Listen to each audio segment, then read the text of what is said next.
Ya ndak kepriwe-priwe. Jadi kalau sampean bener-bener memasrahkan dirinya, jadi kayak yang berjalan itu bukan sampean.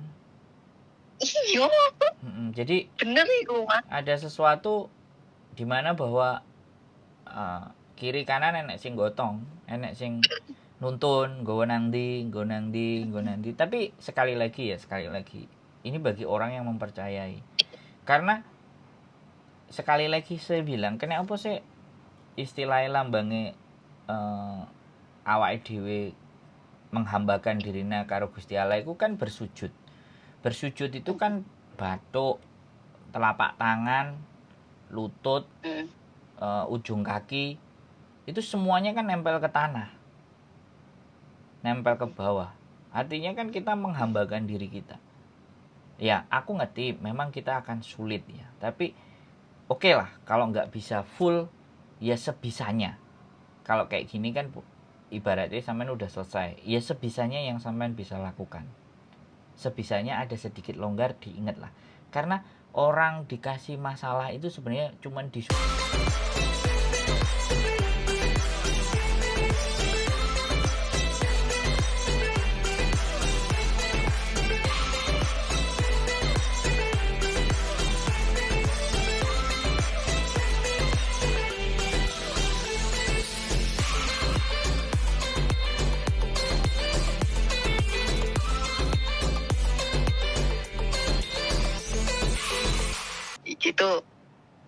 Lah aku kan bilang, yuk maaf ya, aku nggak ada.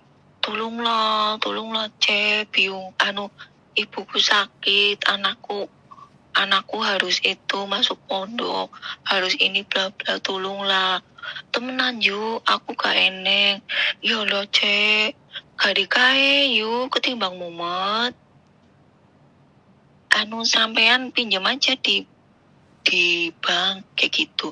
Terus anaknya bilang, aku nggak ada, udah tak pinjam semua lah sih. Aku sih bayaranku loh, ini sisa sekian. Tolonglah cek, pinjemlah. Aku kalau duit tuh nggak ada cek. Beneran aku nggak ada. Duitku tuh cuma pas buat bayar setoran sama ngurusin anakku. Tolonglah gitu. Terus ngerayu. Aku suruh minjem di HS kayak gitu. Lah aku kan orangnya kasihan banget sama orang, peduliku tinggi banget sama temen loh Mas. Sedangkan aku ini pikiranku lagi butek ngurus rumah tangga, ketahuan bojoku kok balik lagi kayak gitu, kumat lagi.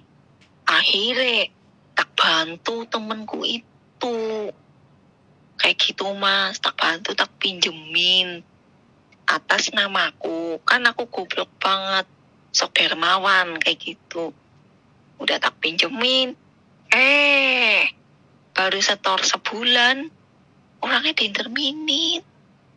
Gue di situ aku down, ngerti Mas?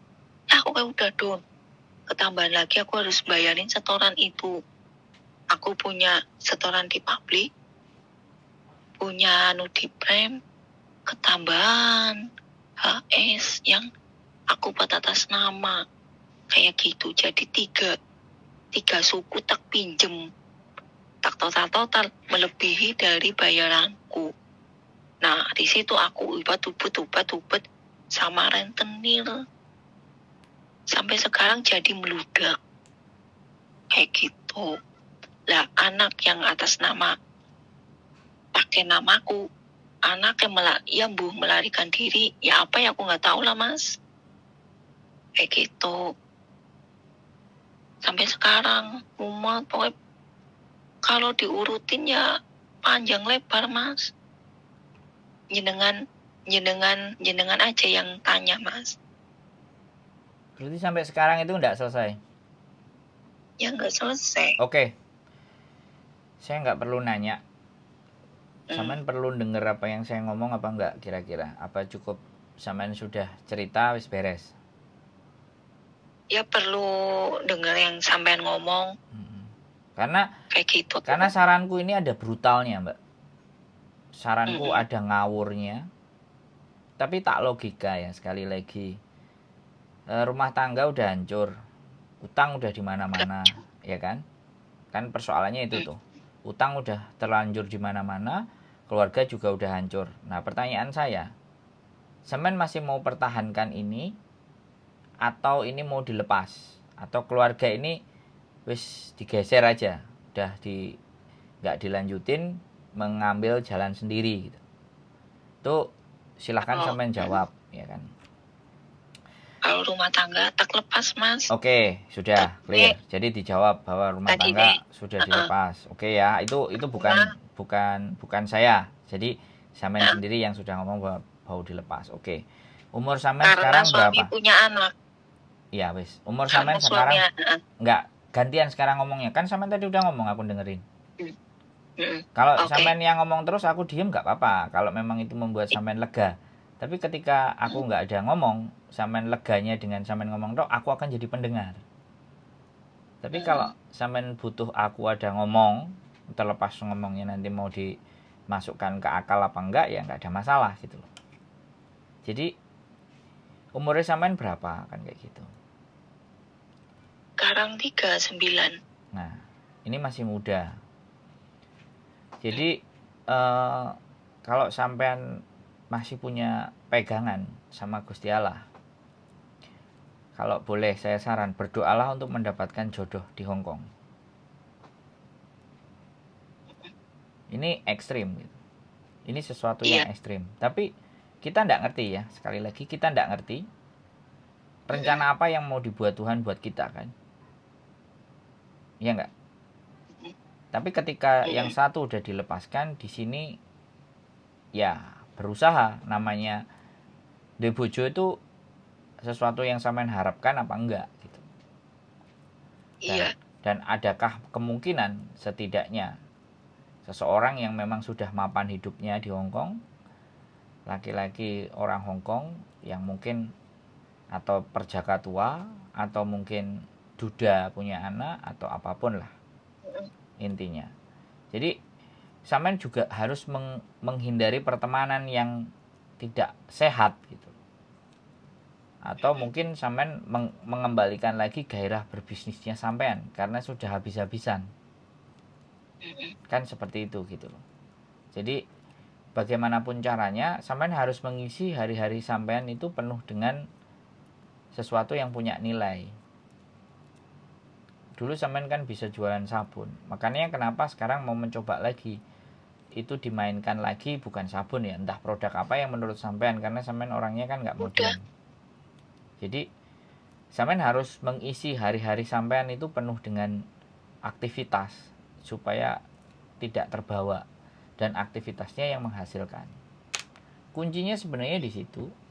Kuncinya tidak berat dan tidak susah, dan hindari pertemanan-pertemanan yang membuat sampean balik ke circle itu lagi, balik ke putaran itu lagi. Cari pertemanan yang baru, yang mengerti, yang tahu kondisi, yang tahu keadaan. Bila perlu ya sudah nggak usah berteman banyak-banyak. Yang memang ada ngasilin duit, ya udah di situ.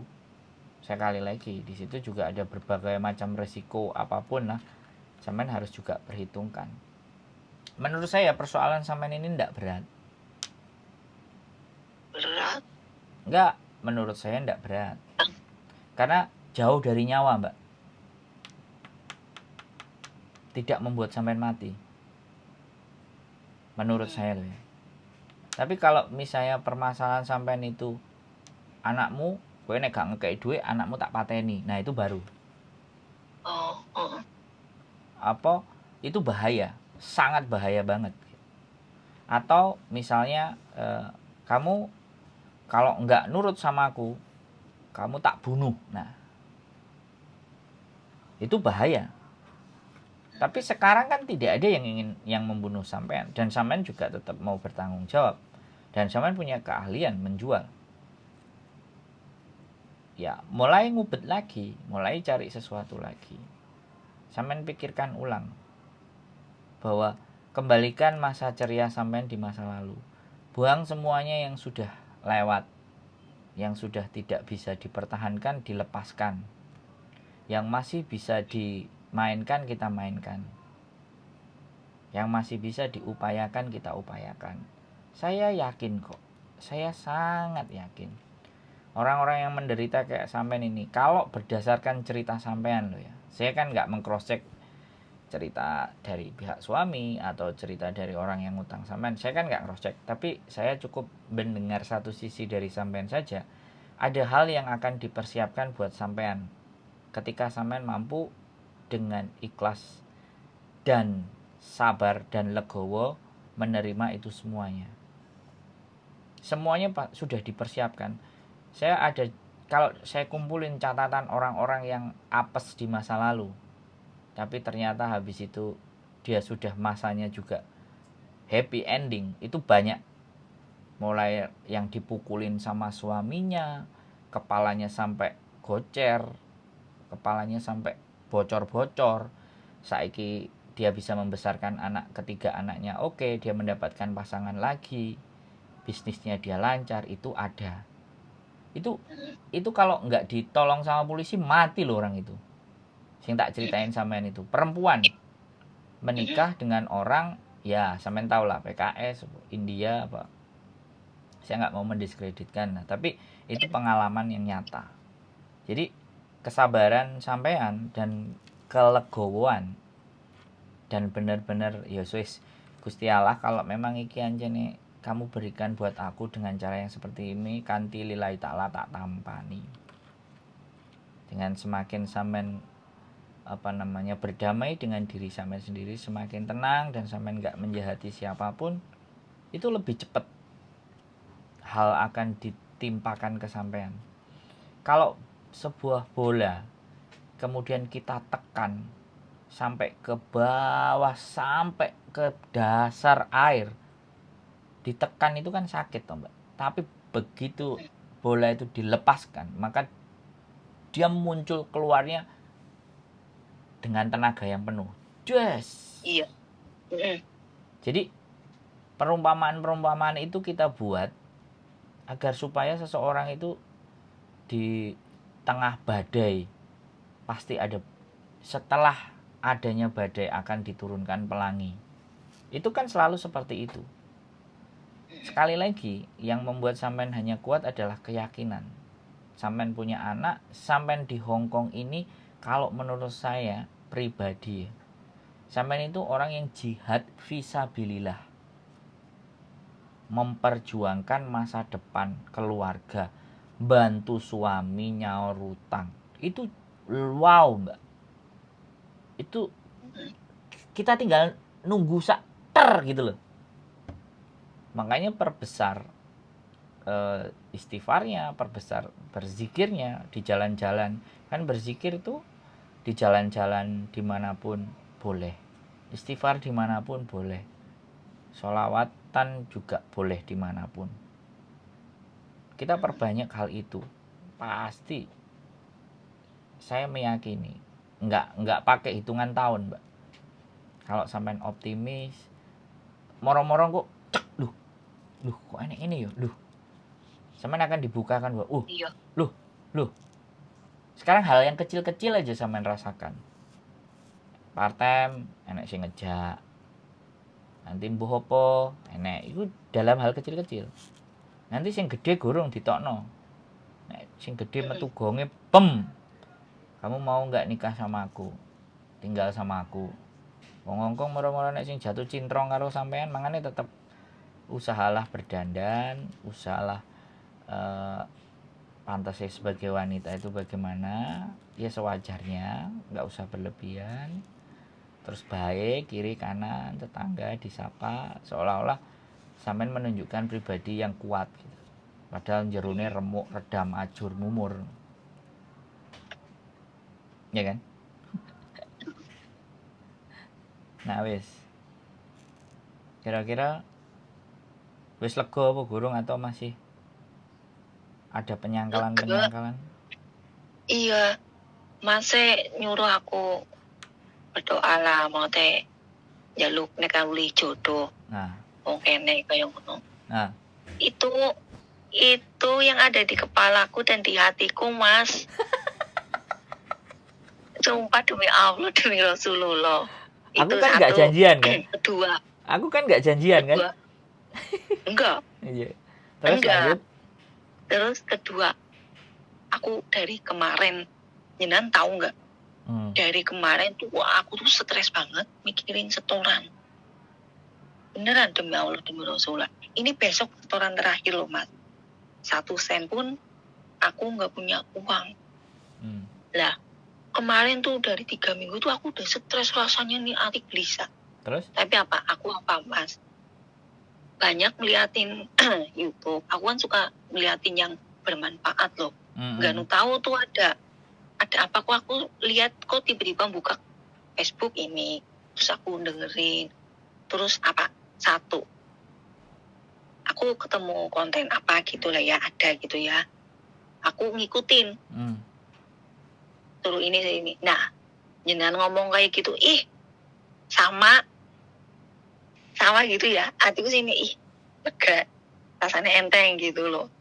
Aku tuh istighfar, tak perbanyak istighfar, sholawatan, alhamdulillah mas, istighfar ya alhamdulillah. Orang elat cuma aku sholat itu aku susah banget di sini. Lah 4 hari ini, dari ini kemarin 4 hari kemarin hatiku tuh lega. Ini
balik nang aku, jaluk nang aku, balik nang aku. Sebenarnya cuma itu.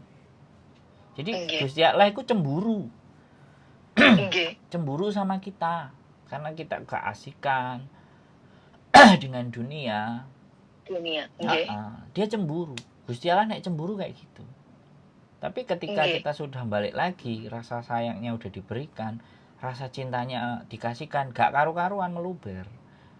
Makanya sampean seharusnya bersyukur karena diberikan cobaannya dalam bentuk kesengsaraan. Coba kalau godaannya dalam bentuk kemewahan. Cobaannya dalam bentuk kemewahan itu Fir'aun. Dan itu bahaya. Jadi seperti itu ceritanya. Oke, berarti episode 1 bisa kita selesaikan. Nanti kalau mau ngomong lagi episode berikutnya. Soalnya istriku sudah pulang membawa makanan. Jadi aku harus makan. Ya. Iya. Oke, itu rumusnya. Ditenangkan pikirnya karena orang rezeki datang ke orang yang punya hati tenang. Dan bagaimana menenangkan? Ya kembalilah ke sana gitu. Yang cemburu tadi, Gusti Allah kan cemburu. Ya kita harus baik lagi.